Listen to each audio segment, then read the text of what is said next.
Hey everyone, how's it going? This is Paul from Thinking Christian, and what I want to do today in this video is talk about what is known as pseudo-skepticism or bogus skepticism, sometimes a little bit more colloquially. So we'll talk about what it is, what it means. If you don't know what these words mean, you're in the right place. We'll talk about them and yeah, some of the history. So let's go ahead and get started. So what's my motivation for talking about this? So I realize this video is going to ruffle some feathers and maybe even piss some people off, and to that I say good. Not good that you're pissed, but hopefully if people are being challenged by this, that means they're in a good place to at least hopefully learn something, or at least think about these things in a new way. And that's kind of how we learn.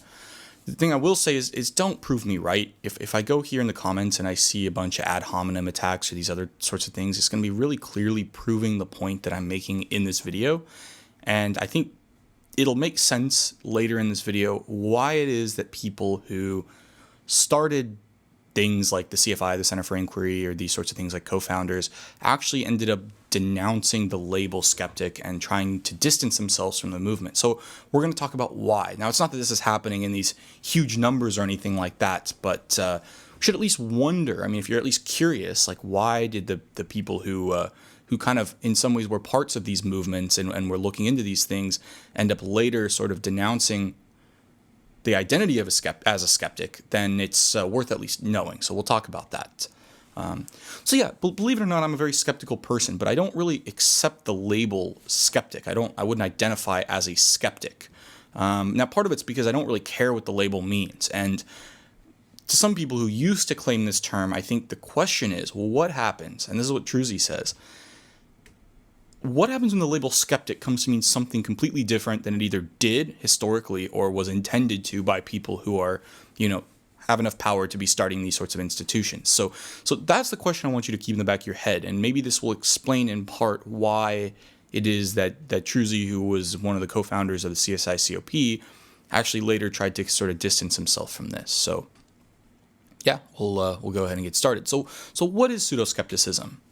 Now, pseudo-skepticism is defined as a philosophical or scientific position that appears to be that of skepticism or scientific skepticism, but in reality is a form of dogmatism. And this is a good definition, right? Because this is very similar to the definition of pseudoscience, which would be, a scientific theory that appears to be legitimate science, but is actually a form of dogmatism underneath. So it's like, by appearing to seem open-minded or following the methods of inquiry that are, reliable to us, it's actually masquerading as this to push some other sort of agenda.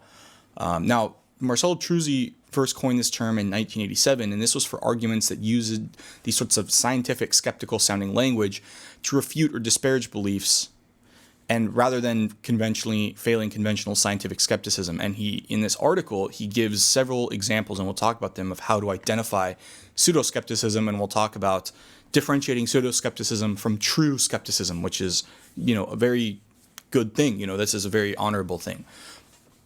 So TRUZZI really says it like this: the true skeptic takes an agnostic position, one that says the claim is not proved rather than disproved.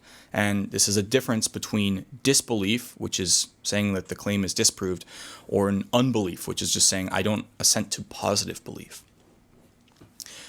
He says, if a critic asserts there is evidence for disproof, he has a negative hypothesis and therefore also has to bear a burden of proof. If you've seen my video on the burden of proof, we talk a little bit about this. And really this is what he found, right? I found that the committee was much more interested in attacking the most publicly visible claimants. The major interest of the committee, the CSI-COP, was not inquiry, but to serve as an advocacy body, a public relations group for scientific orthodoxy. So the CSI-COP is the Committee for the Scientific Investigation of Claims of the Paranorma, and this was basically a group of people that was founded by Paul Kurtz and Marcel TRUZZI to look into claims of, I guess, scientific anomalies was what they called it. So this would be things like ghosts and witchcrafts, UFOs, these sorts of things.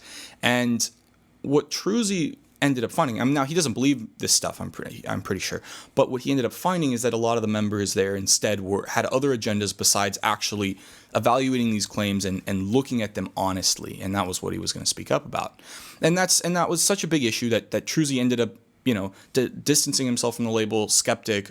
Stephen Bond also did this, and really were just Bond actually said he was embarrassed by this label. And the problem is skepticism is a very healthy thing. Asking questions, questioning beliefs, these sorts of things. I think this is a very healthy, positive thing. But dogmatism, one way or another, or as TRUZZI says, for orthodoxy or against orthodoxy, in either way is unhealthy. And I think as a true skeptic, these people feel that maybe the skeptical community, as it has become a more popular thing, has kind of gotten its own meaning and maybe moved away from what at least they had intended these organizations to be. So yeah, let's go ahead and talk about identifying pseudoskepticism or differentiating pseudoskepticism from true skepticism. TRUZZI gives a couple criteria. One of them is disbelief instead of non-belief. Wilson says it like this: it centers not on an impartial search for truth, but on the defense of a preconceived ideological position. And in the case of CSI-COP, this is often the position of naturalism, but it doesn't always have to be this way. I think this really refers to the fact of people asking questions and seeming genuinely open-minded, but not being open-minded. Now, TRUZZI was specifically critical of the CSI-COP because he helped start it. But I think we could argue that this is prevalent in a lot of other areas too, when people claim to be open-minded, claim to be persuaded by evidence, but it's very clear that evidence is not, what they're looking for. Susan Blackmore, who's a fellow of the CSI-COP, and she's pretty famous, she says it like this: there are some members of the skeptics groups who clearly believe they know the right answer prior to inquiry. They appear not to be interested in weighing alternatives, investigating strange claims, or trying out psychic experiences or altered states for themselves, heaven forbid, but only in promoting their own particular belief structure and cohesion. So really, to people like Blackmore, the members that are pseudo-skeptics are actually going against everything that skeptical inquiry is going for, and that's, I think, why these people are calling this out. And I want to mention, this is not a new issue. James Hyslop says this over 100 years ago, said it like this, right? The public has gotten into the attitude of mind, which it likes to call skepticism, but which is nothing more or less than dogmatism hiding under false colors. It thinks that belief is the only thing that can be biased and does not dream that denial can be biased. And he goes on to say, people have come to think that denial or doubt is the mark of intelligence, when in fact true skepticism is much nearer bearing a mark of ignorance. To know that a thing is not true is knowledge, not doubt, and hence is subject to bias. So what Hyslop is really saying, and we'll talk about some quotes from the philosopher Quine and these people later, that really true skepticism is ignorance. It's not assenting to positive belief, but it's also not assenting to negative belief. And I think that's the place that people miss, is claiming you don't have enough evidence to be convinced about something is one thing, but claiming that therefore, or for whatever other reason, something is not the case, or making a negative claim, the converse, that is also a claim to knowledge and also needs to be defended as well. And I think what TRUZZI is pointing out is a double standard in the application of skepticism to positive claims versus negative claims, which shows a misunderstanding of the burden of proof. So let's talk about the burden of proof just really quickly. I have another video about this, but if I make a positive claim, like there are black geese, I am making a claim to existence. And if I make the counterclaim, or the negative claim, there are no black geese, this is also a claim to knowledge, namely that black geese do not exist. If evidence doesn't warrant the positive claim, the conclusion is therefore there is not enough evidence to warrant positive belief in black geese, not number two, that there are no black geese. I think that's the important thing. Quine and Ullian say it like this: it is important to distinguish between belief, disbelief, and non-belief, between believing a sentence is false and merely not believing it is true. Disbelief is a case of belief. Non-belief is a state of suspended judgment, neither believing the sentence true nor believing it false. Now, some people like to give Russell's teapot objection to this, and I think it's an interesting argument where you're basically saying, well, if I make the claim that there's this invisible teapot orbiting around Mars or something, you can't really say that I mean, are you really saying that I can't doubt the existence of this thing? And I think to this, there are a couple ways you can get around this. The first thing is you can argue, okay, we know generally how teapots are made and what they are made for. So these are ontological and teleological statements. And as a result, this is not a fair comparison to things people have claimed to have direct experience, right? If millions of people claimed that they had seen this teapot with a telescope, I think this would at least make people consider it much more closely. I think what matters more is when somebody claims that such a teapot exists, we question the epistemology of this belief rather than the actual claim itself. So TRUZZI gives a couple characteristics of pseudoskeptics that I think we'll talk about so we can distinguish this from TRUZZI's true skepticism. The first is denying when only doubt has been established. 2 is double standards in the application of criticism. We talked a little bit about this. In particular, thinking that negative claims have a lower burden of proof for whatever reason than positive claims, when actually I think negative claims bear a stronger burden of proof, but watch my video on the burden of proof for more on that. 3 would be the tendency to discredit rather than investigate. Once again, looking at something with the intention of trying to show it's wrong or trying to prove that you're right doesn't put you in a good position to sort of evaluate its merits or really see whether or not it's true. 4 would be presenting insufficient evidence or proof. So this could be for positive claims or for negative claims. 5 would be assuming criticism requires no burden of proof or maybe not providing evidence or an evidential support for any sort of counterclaims that can be made. And that goes into number 6 too, which would be making unsubstantiated counterclaims. Once again, it's fair to claim that that something may not be the case and give plausible explanations, but to claim these somehow have the same evidential support, that's a claim that needs to be backed up. So some of the examples would be like somebody claims that this image is that of a UFO. And somebody who may be a pseudo-skeptic would argue, no, that's not an UFO. That's very obviously an image artifact. But you also need to provide evidence if you're claiming it is not a UFO or it is something else. So the true skeptical position, according to TRUZZI, is just that of sort of saying, may or may not be, I don't think I'm convinced that this is actually a UFO, but that doesn't mean I think that it's therefore UFOs are false or something like that. And if I go into this already thinking UFOs are false without really being open-minded, that's going to color my judgment on really investigating this seriously. And that kind of gets into number 7. Once again, making these counterclaims just based on plausibility rather than empirical evidence. Now, it's okay to say, here's a plausible alternative. That's totally fine. I don't think that's a problem. But to say, therefore, that makes it true or maybe even more likely to be true, those are claims that need to be justified. And then lastly, a big one, suggesting that unconvincing evidence provides grounds for completely dismissing a claim as opposed to saying, okay, this just needs further research. You can say, I'm not convinced, we should look into this more or something like this, but to say, I'm not convinced, let's just, completely dismiss this claim and it has no merit kind of thing. That's that's quite a claim. Now, TRUZZI distinguishes this from what he considers to be true skepticism. The first of which is acceptance of doubt when neither assertion nor denial has been established. Once again, seeing that both of these have their own burden of proof. 2, realizing that the agnostic position doesn't have a burden of proof. So if you really want to be free of all these, you just say, I don't know. 3 would be the agreement that the corpus of established knowledge must be based on what is proved, which makes sense, but also recognizing its incompleteness. And this kind of gets into sort of philosophy, right? What are the things that could even in theory be established, and how would we know? Certain things have been proved or have been demonstrated, and this is how we come to knowledge, but also realizing there are a lot of things we don't know, and there are some things we may never know, just given the limits of our own knowledge or things like that, or the time that we have. 4, even-handedness in requirement for proof, I think in particular for both positive and negative claims.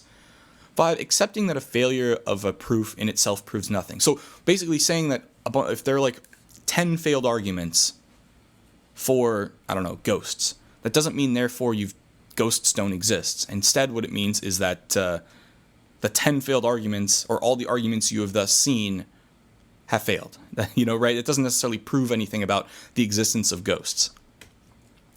Number 6 would be continuing examination of the results of experiments even when flaws are found, right? So saying, okay, maybe these experiments were flawed, but we're going to keep doing research because this is how research is done. And notice how this is the way like science is done in a lot of cases. It's like, okay, we had this theory for how a cell worked, and this one failed, but now we have this next model, and then we have this next model, and then this next model, and you keep improving and iterating due to the failure itself. If somebody was to say, okay, all these things have failed, therefore we should give up on science trying to find an answer, or something like that, you know, not the way research is done. There's always room to do more research. And Truzzi, I think really it's a nail on the head when he says this, right? You have the full right to simply say you are too busy to ignore such claimants. The claimant does not have a right to your time. But I contend that if a hearing is granted, it should be a fair and open-minded hearing based on consideration of the arguments and evidence. So once again, if you're going to spend the time actually responding to a claim, making sure that you understand it, that would be the true sort of skepticism, is the open-mindedness. And these are a couple more characteristics that I would give and that other people have mentioned before too. Making judgments without full inquiry or without a fair hearing. This one in particular, the use of ridicule or ad hominem attacks. We'll talk about this more in a little bit. The pejorative labeling of proponents as promoters, pseudoscientists, or practitioners of pathological science. Once again, showing that there may be some other agenda going on besides actually searching for truth. The lack of intellectual humility. The representing of arguments in perhaps the most uncharitable way, so they are easier to debunk. And this doesn't have to be maybe the most uncharitable, but just really like straw manning this argument. You can just argue just the use of fallacies in particular shows a sort of agenda that's beyond open-mindedness and truth-seeking. But in particular, when you say, oh, this is what you believe, somebody like standing in for this and trying to talk over, I think that's a telltale sign of pseudo-skepticism. Stephen Bond says, a fear or aversion to philosophy. He describes philosophy as the skeptic's kryptonite, which I thought was pretty funny. But I think what he really means is pseudo-skeptics, not actual skeptics, because the history of skepticism actually comes out of philosophical traditions in many cases. Like if you look at the Pyrrhonists and Descartes, these people. And then you can say moralizing language and tribalism, right? Believing they are fighting for truth against practitioners of pathological science. And then lastly, just self-righteousness. And what we'll talk about later is Bond's assertion that skepticism has become an identity to some people that gives them a feeling of superiority over others, rather than it being an actual position in the search for truth. So let's move on to Stephen Bond's essay. So Stephen Bond was a former skeptic, and he wrote this essay called Why I Am No Longer a Skeptic. Now, it's not that Bond, found Jesus or anything like that, but instead he came to reject the label skepticism applied and later even became sort of embarrassed by it. So what does Bond say about, he calls it skepticism, but really it's what he's describing is pseudo-skepticism. I've come to reject skepticism as an identity. In the modern world, science, technology, and reason are central and vital, and this is widely recognized, including at the highest level. Science has a high media profile and a powerful lobby group. Skepticism in the hands of the people he's describing, which he describes as rich, white, and male, is just another tool to secure and advance their privileged position and to beat down their inferiors. So he's arguing that the skeptical identity for some, and in particular this would be pseudo-skeptics, serves another function besides just looking for truth. It's an identity that helps certain people or allows certain people to feel superior and gives them the ability to sort of, he calls it beat down on their inferiors, but he kind of goes more into this too by saying, look past the crocodile tears on any online debunking forum, and you'll quickly find that the majority of visitors are not drawn there by concern for the victims of irrationality, but by contempt, maybe by scorn, things like that. It is never pleasant to watch a group of university graduates ganging up to sneer at people denied their advantages in life. It is an unfair fight between unequal resources, and far too few skeptics care about this inequality or want to do anything about it. And I think that's why there are skeptics that, like Truzzi, who do see this as a problem or Bond, and they are speaking up and out about this. But of course, these are institutional problems and ones that aren't easily fixed. And I think, that's just a reality of human nature. Bond says this. He says, the average skeptic has little time for spreading the word of reason to the educationally or intellectually lacking. His superior reason is what separates him from the chumps around him, and he has no interest in closing the gap. And that's where you can see people not really trying to teach or help other people. Instead, you can see it in the language, really. I mean, I think that's the point Bond's getting at. You can just see, based on how they treat other people, that they really do see themselves as just better or smarter. And as a result, they're not putting themselves in a position to seriously consider the claims or listen or be open-minded. He argues that the appeal of the skeptic clique is its exclusivity, that it's a refuge from the stupid masses and a marker of his or her own special privileges.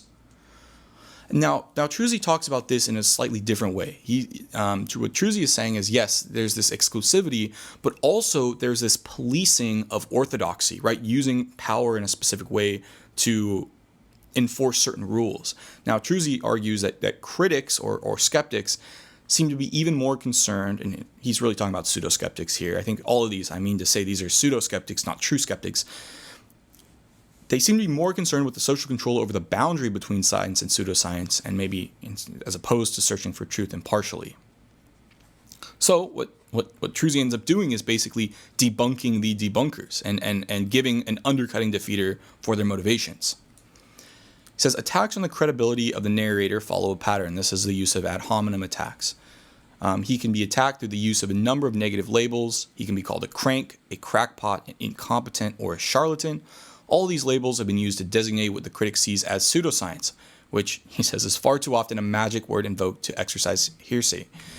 Pseudoskeptics play the role of what Ray Hyman has termed hitmen in science, brought in to discredit deviant claims and claimants and to, quote-unquote, protect the public.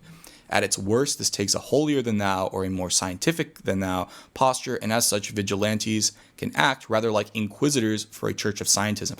So what you see here is actually a sociological look at pseudoskeptics and see them as policing the orthodoxy or the boundary between science and pseudoscience, trying to enforce hegemony or trying to, basically enforce conformity, really, which is kind of against what the whole idea of skepticism is, which is asking questions and in many cases challenging orthodoxy. So I guess for some skeptics, they feel like others have lived long enough a hero to become the villain. And Truzzi continues, he says, as our scientific institutions have developed, vested interests and non-scientific concerns, such as the control of economic resources, could also add in, social control, these things develop. And as a result, once again, doesn't mean that the claims that the pseudoskeptics are making or the counterclaims are making as wrong, but it gives an undercutting defeater for their intentions and potentially gives a reason for distrusting their conclusions because their judgment could be clouded. And it kind of explains away their motivation without reference to the legitimacy of the claims in question. So, and I think the main problem, the heart of the issue here, and what I would say is the skeptics that I'm talking about, or the pseudoskeptics, are the ones who are being inconsistent. And let's talk about why they're being inconsistent. Well, in many cases, their epistemology is largely positivist, and this should come as no surprise given the actual history, social history of modern day skepticism. And what I tend to see as somebody outside the community is kind of saying, well, where is skepticism about moral realism, right? There are people who are skeptics. They're like, oh, I'm so skeptical of this and that. I'm skeptical of God or spirits or anything that's supernatural, right? But what about moral realism? The idea that there are moral obligations that can't be reduced down to natural phenomenon, or human beings have some cosmic moral value, or these ideas like responsibilities and rights. These aren't like natural things. You can't really reduce them down to natural phenomena to claim an ought, right? That's not a natural thing. So where is the skepticism about this, about the moral claims? Where is skepticism about scientific realism, or even the external world itself, right? Just to claim that, science is the best method or the only method to come to truth, which kind of comes from this positive attributes or this positivist history, that's its own claim that I think if you're claiming to be a fair skeptic who's applying their skepticism in a fair way, I think these are other cases in which that deserve skepticism. What about skepticism about atheism, right? I'm taking atheism to be not just the lack of belief in gods, which would really, or just saying I don't know, this would be agnosticism, but actually believing, I believe God does not exist. I believe there is no God. That's a position that bears a burden of proof, and where's the skepticism about that? And then once again, I realize there are a lot of skeptics that would agree with me on all of these, or have definitely been consistent in their skepticism, and these are not the people that I would term to be pseudo-skeptics. And then here's really the big Achilles heel. Where is skepticism about their own epistemology? Where is skepticism about positivism itself, right? How do we know that falsifiability, that using the scientific method are, once again, the only or the best way to come to truth? Those are actually very strong claims, and perhaps ones, if we're fair about what our evidence is, being skeptical about our own ability to set our own limits on where the evidence should be that convinces us that a proposition is true. I mean, that's its own thing that that bears a burden of proof if you're claiming this is where it should be or where it is or something like that. So just once again being fair. To which I would respond, I think I'm just too skeptical to be a traditional skeptic in the way that I think I see, at least I interact with some people online who claim to be skeptics. And I'm just like, I feel like I'm more skeptical than you guys are in terms of just skeptical about skepticism itself, these other things. And the last thing I want to say, right, to make a fact or myth distinction, and this goes into skepticism about epistemology. One is proposing an epistemology and ontology, and this epistemology and ontology can't be self-defeating. Otherwise, it doesn't help you get anywhere, right? But then you need to apply skepticism to where you set your epistemic and ontological limits. And this gets into this very difficult regress problem. And lastly, what I want to say is a quote by Truzzi: "Organized skepticism in science is a two-edged sword. It allows us to question orthodoxy as well as unorthodoxy."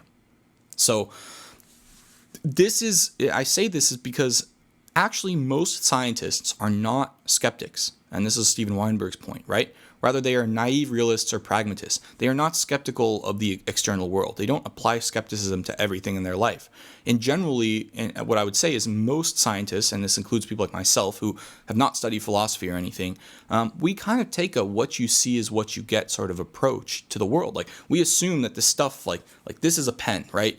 I'm not skeptical of the fact that this is a real material physical object. I'm not skeptical that I could be living in a simulation and all this stuff could be actually fake. I'm not saying these aren't questions worth asking or anything like that, but instead what I'm saying is, according to Weinberg and according to myself, these are not things I take seriously with my skepticism, and perhaps this is why, despite being a skeptical person, despite having asked these sorts of questions in the past, I don't go around living my life in that particular way. So I want to end with this quote from Hyslop: "Open-mindedness is the only skepticism that can claim immunity from prejudice." Thanks for watching, and let me know what you think in the comments. Let me know if you're a skeptic, if you've seen pseudo-skepticism, if you don't think it's a problem, if you agree or disagree with Truzzi. I'd really be curious. Thanks for your time. I'll see you in the next video.